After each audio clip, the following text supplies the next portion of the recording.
Austin is the best, I would say, definitely. I still like that Fat Man Scoop. Yeah, he's good. I think he's alright. I don't like this Janice. I don't like her. I know she's good gonna entertainment. I know she's good for the show, but I don't really like her as a person. What are we going to do about Bobby Davro? You can't have a situation in life where you say, I like Bobby Davro. I don't like him. Oh, and he got in trouble. Oh, isn't it awful about this Bill Cosby thing? He didn't get in trouble. You said he Googled everyone, so exactly. How could he not know? Janice Dickinson thought he knew. She's like, you knew. Because that's probably like a massive thing in America. But over here, we just know he like raped some people. We don't know who it was. So do you think he knew, or do you think he not knew? Well, yeah, because he's Googled every other fucking thing, so surely that would come up at the same time.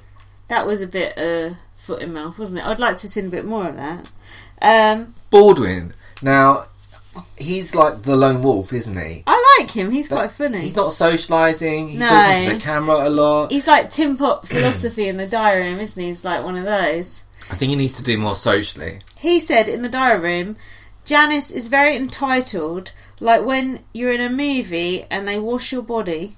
What the fuck does that mean?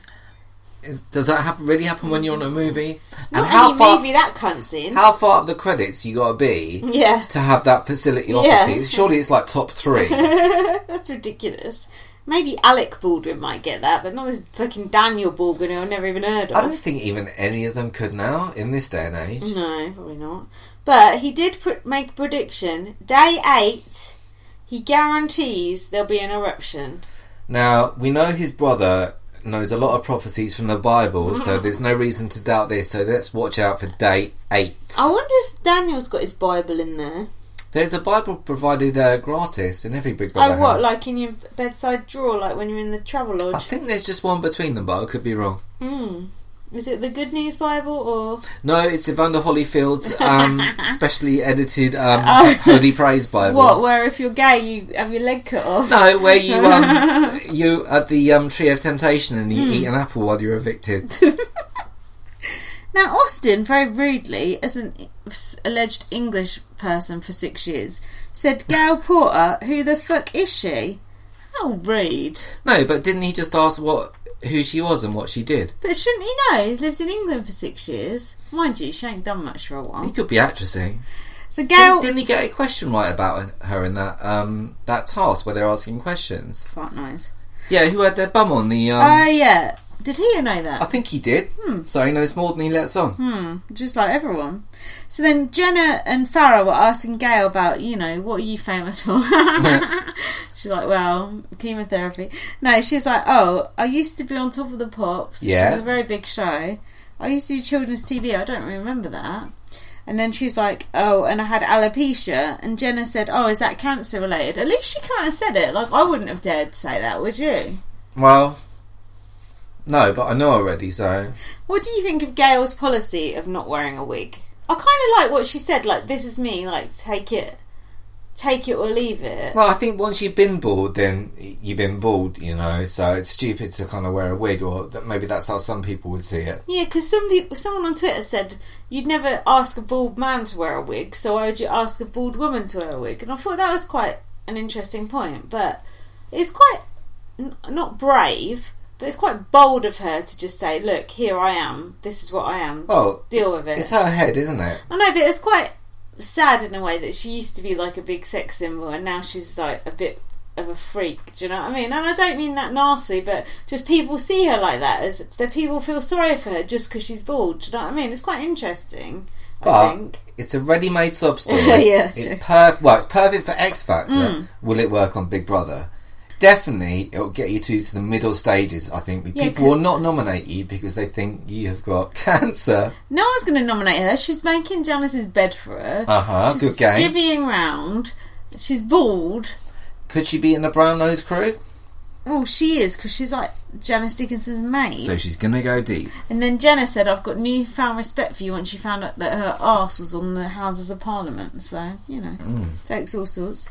Now this is a good task where they span them round and ask them questions. Now we saw a task one year like that with on BBUSA with FBI agent Jack, but they spun him round and he had to carry, what was it, a tray with champagne glasses on it. Wasn't he blindfolded or something? Across the garden. Yeah. Maybe that as well, with hilarious consequences. But I thought this was a close rival. This is good. Making people dizzy is always good. Who was it that nearly fell in the pool? Bobby Dabra. That would, honestly, imagine if you were there, if that was you, I would just like pretend to fall in the pool. Yeah. Because you know that would be the ultimate TV moment of the year. He was real close to it, weren't he? He threw it at the last minute. And then Daniel Baldwin topped it. But did you notice, although he smashed that thing apart, when they played the next round, they'd fixed it. They obviously sent the carpenter in to fix it, and it was visibly darker on the screen, so it must have been like later in the evening. Like more outside contact. Oh, that was funny the way you piled into that. In fact, the whole thing was funny. But I didn't see anyone being sick. There was a sick bucket there, but no one was sick. But you know what? That was a really good task. And if you look on the first night, we had the cannonball thing. That's awful. The second night, we had the stupid picking up that's items from the seaside task. This one was good. And this was good. So what's wrong with these people? How long before the fish guts? Fish guts? I think they've already done it, haven't they? With that drink they had to drink. Yeah. So then Chloe said that on X Factor, she said she liked Sunshine and Rainbows, and then Simon Cowell edited her to say she loves Fame. And Janice Dickinson said, F you, Simon Cowell. Everyone knows you're a closet case. Why don't you go and get your chest waxed? You know what I mean? Yeah, wasn't it? You got to say that is entertaining viewing. But how come Channel 5 didn't cut that bit? I don't understand. I know. Isn't Simon Cowell going to sue her? Maybe he can't sue her because it's true. Oh, yeah, there is that. Also, he was live on X Factor at that point, so he wouldn't have seen it. You don't think Simon Cowell's got Skybox? He's not really live on X Factor at that time anyway. Oh, it's pre-recorded. Yeah. So then, and she also said Simon Cowell can bite my dick. Well, there we go. Suck my dick. I forgot to say you for love to Daniel. Have we done our what's his name? What's the short guy's name? You gotta go. No, we did it on the version that fucked up. Alright. So we were watching Bots the other night. Isn't it the really bad panel one? Oh. And they had, what's the guy's name? Is it Leslie Jordan. Leslie, is that his name? Leslie Jordan. And they showed a clip of Frenchie cutting up his pants, but they didn't show him saying, "You stinking French slut," and "You gotta go." Why didn't they show that? That's his best bit. That was gold. And then he said, "Frenchie calls, but I don't want to see her." Yeah, like, why answer the phone? That's rude. Throwing shade on Frenchie. Bots is awful this year. Crap. I think we've already said that. Yeah. If we're repeating ourselves, we had a bit of a technical difficulty earlier, so don't blame us. We're not drunk. We just forgot what we've said and what we ain't said. Yeah. So Bots is really crap. Why is it so crap? Is it the presenter or is it... No, it's the presenter, isn't it? It's the guests, isn't it? Partly. So then, what else? Oh yeah, Austin said that Natasha peed on someone in a limo. He blatantly didn't think that was true. He's just trying to put her on blast. And she looked pissed off. And D.I. Burnside said he looks like Bruce Willis. Okay. I think Burnside's been quite funny, you know. He's doing alright, yeah. Fridgegate. Now, how is it? Like, kosher, I understand. But there's no such thing as kosher celery, right? What is kosher? Honestly, I don't know. But isn't it just... Oh no, I'm thinking of halal. I think it is in a sense similar to that. But so it's no pig? Yeah. You said they have to leave their fridge open on a certain day or something. That's like...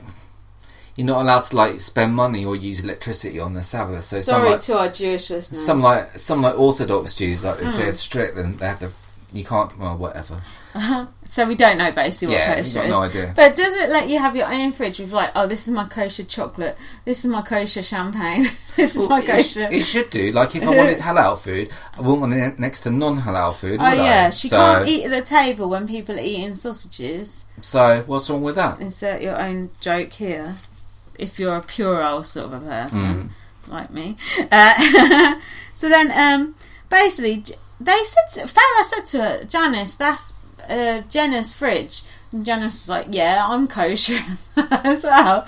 And then Jenna went to have a go and Janice like stood there eating her celery right in front of her face. I don't like celery, it tastes horrible. Well. So then when Jenna went to confront Janice, she said, I'm going to eat Janice's face. Now, I've seen hit kosher? show Hannibal, and many a person's face is chewed off every week. Yeah. This face chewing was very weak. There was no actual biting of the face. It was nothing. No, she was just like, oh, do you mind not eating my celery? She's like, oh, okay. And then that was it. So then... Janice come in to apologise to Jenna and then they just had another row again. And then Janice was at the kitchen table. She was eating and crying at the same time. I don't think that's even possible. I wasn't sure. How could you tell she was crying? Because I saw a tear come out of her eye. And then Stevie Ritchie said, do you want a cuddle? Brown And nose. she was like, no. Anyway, 4 of Janice's husbands were Jewish. Do you think Janice is the new Tommy Topper?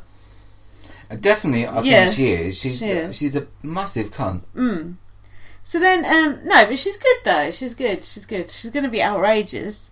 So then, Farrah and Jenna are in the bedroom going, oh, this Chloe and Stevie thing. Why are they all over each other? Like, Farrah said she's sitting on his dick. I saw you actually sit on a dick earlier, so shut the fuck up. And I wouldn't normally say that sort of shit, but it's just the hypocrisy. You can be a porn star all you like. I'll stick up for you day and night. I won't have anyone call you a slag or anything like that. But don't talk about people sitting on people's dick when you actually have sat on someone's dick for money. She's just sitting on his fucking lap. So get over it. She's not doing it in the Big Brother house, though, is she? Thank God for that. But do you think Stevie and Chloe are that sexually frustrated? Well, you think they're a living magazine deal. Yeah. I don't know what they are, but I do know that every day they seem to have this just segment where they are codependent on each other. They are, they're weird. The way they act is weird. They're weird. I bet that they... Oh my God. I bet that they cry after they have sex. I can imagine it. They weep. They weep tears. Is it tears of joy or tears of sadness, though? I think Steve is like, oh, you're too good looking for me. But if only he could turn that raw, like, inner yearning into, like, fine poetry, he wouldn't have to sing that old guff that he had on X Factor. Yeah. Just a thought. And then Janice said, can't you get conjugal rights and, like, sort of go in a secret room to have sex? Secret task room. Yeah. Definitely. There's definitely no cameras in here. But we get the sex spots, get the old night vision in. But look at old Stephen Good and Kimbot. Rip. They didn't mind a bit of old opening in there, did they? I know, but you don't want a 2-minute Richie, do you? No, you don't. But you definitely don't want a 10-minute one either. It's all in the edit. This is probably offensive as well, but I was thinking about the Jewish religion. Yeah. And that Jenna going, oh, my religion's very important to me. What does the Jewish religion say about sex work? Is that all good, or is that kosher? Don't know. I've not read the book that pertains to that. But think about it. Come on now. You're not allowed to, gamble? Or is that something else? That's Muslims. Well, it's all rules and regulations, isn't it? It just the Old Testament? It's just the Old Testament. Oh, they don't believe in Jesus? Yeah, so it probably doesn't cover that kind of stuff. It just covers, like, how many goats you can have and, things you can only do on a Thursday and stuff. Oh my God. So then... this is really insightful into, like, other people's religions, isn't it? Yeah, it's really respectful. We should do a special podcast about fates of the world. Look, it's all a fucking fairy story anyway. So then, Gail Porter was changing Janice's sheets. Why the fuck does she need to change her sheets after one night? Has she pissed herself? But what's worse, is it changing someone's sheets or is it telling someone off for changing someone's sheets for them? But then he helped. Gail was like, can you help me out? He's like, yeah, alright then. Come and help me out. What kind of game is this cunt playing? Oh, it's brown nose. So then, James and Austin were in the bath together. It's reminiscent of Joel. They're always in the bath. They look the same. What do you think Austin's husband thinks about this? Austin's husband? I'm sure he's down with it because that Austin is he's just having a jape, isn't he? He's just a prankster. Mm-hmm. He said, yeah, I want you to rub my hamstring. He said, I'm not asking you to stick a cheeky finger at my arsehole. It's a fair question. And then James said, All you're trying to do is run our relationship. This James... He doesn't know it yet, but once Big Brother Brain sets in fully, if he can make it past the next 2 weeks, he will definitely be open. I'd say possibly as open as Kevy Wevy. I would love to see like a straight guy have a gay show there. It would be the best. So good. It would be brilliant. We nearly had it with Joel, but not that he was straight.